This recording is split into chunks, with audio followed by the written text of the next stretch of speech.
So my oldest granddaughter turns 8 years old this week, so it made me think about what books I would recommend for her and think that she would love right now. So there's lots of things out there that I'm dying to have her start looking at right now. So the first one on my list is The Bad Beginning by Lemony Snicket. Of course, we know this is a whole series called The Series of Unfortunate Events, which was popular a few years ago.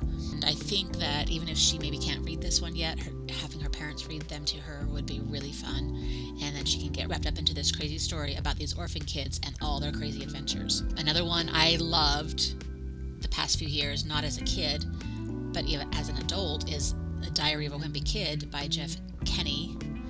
This one might be a little bit on the old side for my granddaughter because the character Greg is actually in middle school, but I feel like she would still get a kick out of it and absolutely think this was hilarious and funny and totally understand it. These books are genius books, and what a great concept this author has come up with. And I totally love them even as this very, very old person that I am. Classic books that my granddaughter should be reading are the Ramona books by Beverly Cleary. This is a whole series, of course. It starts out with a book called Beezus and Ramona, but she absolutely needs to read the one that's called Ramona Quimbley, Age 8, for obvious reasons. This one is a great series that I think will stand the test of time, and that all kids now and in the future will completely love them as much as those ones have in the past.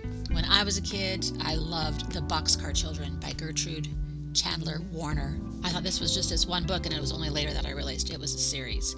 I thought the story of these kids living in a boxcar was totally impressive, and one of my favorite things to do was to make my siblings pretend like we were the kids living in a boxcar. It was so romantic and glamorous to me. I absolutely loved it.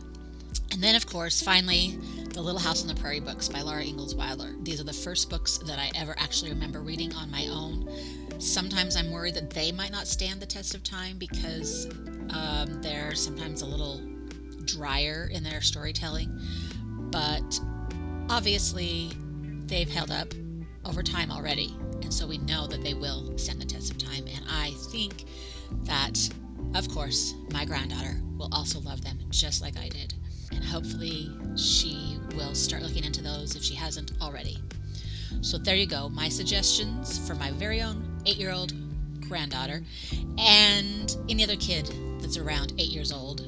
These are some books I think that they would love and would get them started on an awesome, fabulous reading life. Until next time, happy reading!